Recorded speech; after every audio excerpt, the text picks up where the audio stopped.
Владата реагираше екстремно брзо уште пред изборите, каде што во рок од 2 дена ни го додели објектот во трајно користење. Ова го соопшти градоначалникот на општина Велес Аце Коцевски во однос на време трењето на постапката за уривање на диспанзерот, како и датумот кога овој времен паркинг би бил готов за граѓаните на општина Велес. И ни дозволи потоа со одлука на советот да го срушиме тој објект, бидејќи објектот беше во употреба подолго време и представуваше опасност за околината и место каде што луѓе со сомнително досие во текот на ноќните часови се собира. Локалната власт распишала јавна набавка. Фирмата која го доби тендерот веќе го сруши објектот, при што е отстранет целиот чуд.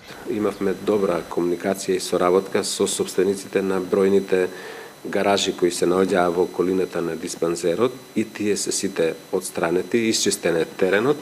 Сега се работи геодетската снимка за да се утврди какви се падовите, висините, за да утврдиме колку точно паркинг места може да има таму, да извршиме порамнување на нерамнините со слој на тампон, бидејќи се работи за времен паркинг.